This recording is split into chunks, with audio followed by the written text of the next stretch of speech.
अस्सलामु अलैकुम दोस्तों, स्वागत है आपका हमारे चैनल पर। आज हम बात करेंगे पैगंबर मोहम्मद सल्लल्लाहु अलैहि वसल्लम के जीवन के एक महत्वपूर्ण हिस्से की, जिसे मोहम्मदन कॉल कहा जाता है।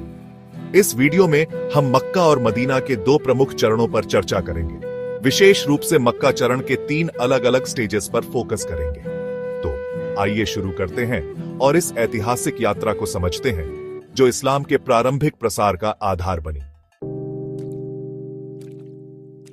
मोहम्मदन कॉल को 2 अलग अलग चरणों में बांटा जा सकता है। मक्का चरण, जो लगभग 13 वर्षों तक चला, और मदीना चरण, जो पूरे 10 वर्षों तक रहा। इन दोनों चरणों की अपनी विशेषताएं थीं, जिन्हें उनके परिस्थितियों के गहन अध्ययन से आसानी से समझा जा सकता है।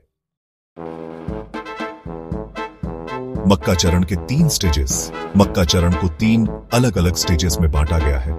गुप्त दावत का चरण, यह 3 साल तक चला।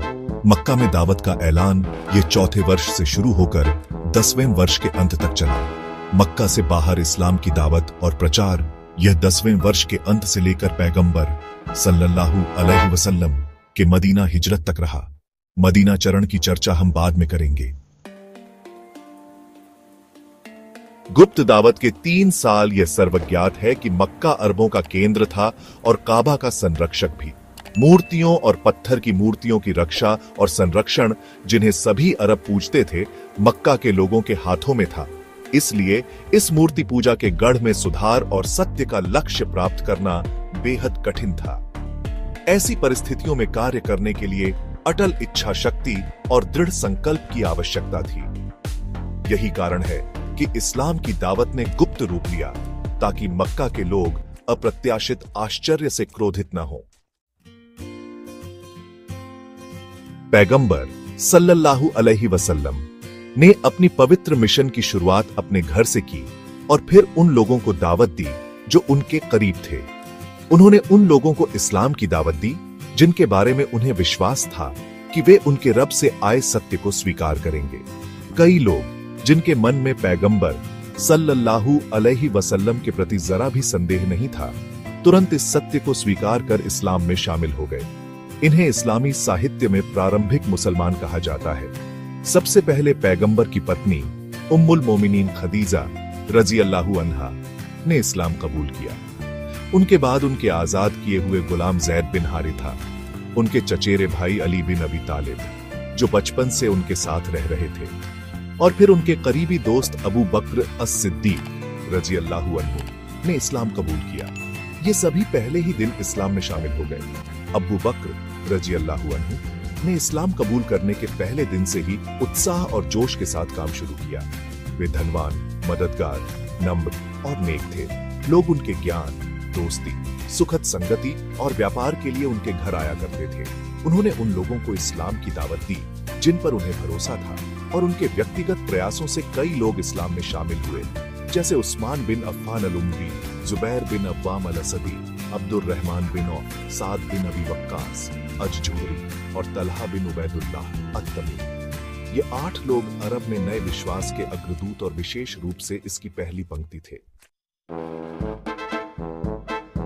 प्रारंभिक मुसलमानों में बिलाल बिन रबाह अबिसिनियन, अबू उबैदा बिन अल-जर्राह, जो मुस्लिम उम्मत में सबसे भरोसेमंद थे, अबू सलमा बिन अब्द अल-असद अल-अरकम बिन अबी अल-अरकम उस्मान बिन मजून, और उनके 2 भाई कुदामा और अब्दुल्लाह उबैदा बिन अल-हारिथ सईद बिन जैद अल-अदवी, और उनकी पत्नी फातिमा उमर बिन अल-खत्ताब की बहन, खब्बाब बिन अल-अरत, अब्दुल्लाह बिन मसूद अल-हुदली और कई अन्य शामिल थे। ये सभी कुरैश के विभिन्न कबीलों से थे। इब्न हिशाम, एक जीवनी लेखक, ने इनकी संख्या 40 से अधिक बताई। इब्न इसहाक ने कहा, फिर लोग पुरुष और महिलाएं समूहों में इस्लाम में शामिल हुए, और नया विश्वास अब गुप्त नहीं रह सका।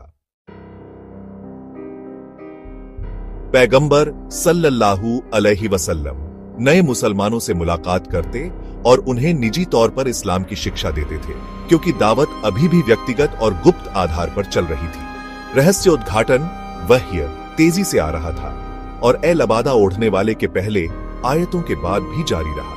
इस समय की आयतें और सूरह के टुकड़े छोटे थे, जिनमें शक्तिशाली विराम और आकर्षक लय थी, जो उस नाजुक और फुसफुसाहट भरे माहौल के साथ पूरी तरह सामंजस्य में थी। इनका मुख्य विषय आत्मा का शुद्धिकरण और मुसलमानों को जीवन के भ्रामक आकर्षण से बचाने पर केंद्रित था। प्रारंभिक आयतें नरक और जन्नत, स्वर्ग का सटीक विवरण देती थी, जो विश्वासियों को एक नए मार्ग पर ले जाती थी, जो उनके हमवतनों की गलत प्रथाओं के बिल्कुल विपरीत थी।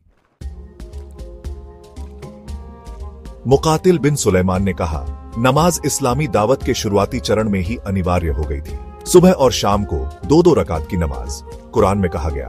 और अपने रब की तारीफ करो, अशी दोपहर के बाद से सूर्यास्त तक, और इब्कार सुबह से दोपहर से पहले तक में। इब्न हजर ने कहा, निश्चित रूप से पैगंबर सल्लल्लाहु अलैहि वसल्लम मेराज रात की यात्रा से पहले नमाज पढ़ते थे, लेकिन यह अभी भी विवाद का विषय है कि क्या नमाज को 5 वक्त की अनिवार्य नमाज के नियम लागू होने से पहले अनिवार्य किया गया था। यह बताया गया है कि नमाज दिन में 2 बार अनिवार्य थी, सुबह सूर्योदय से पहले और सूर्यास्त के बाद। यह भी उल्लेख है कि जब पैगंबर सल्लल्लाहु अलैहि वसल्लम को पहला वह्य प्राप्त हुआ तो जिब्राइल अलैहिस्सलाम ने उन्हें वुजू अब्लूशन करना सिखाया। जब पैगंबर सल्लल्लाहु अलैहि वसल्लम ने वुजू पूरा किया तो उन्होंने एक मुट्ठी पानी लिया और अपनी कमर पर छिड़का। इब्न हिशाम ने बताया कि जब नमाज का समय होता तो पैगंबर सल्लल्लाहु अलैहि वसल्लम और उनके साथी गुप्त रूप से एक पहाड़ी घाटी में नमाज पढ़ने जाते थे।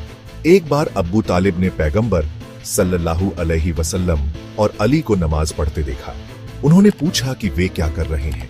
जब उन्हें पता चला कि यह अनिवार्य नमाज है तो उन्होंने कहा कि वे इस प्रथा में स्थिर रहे।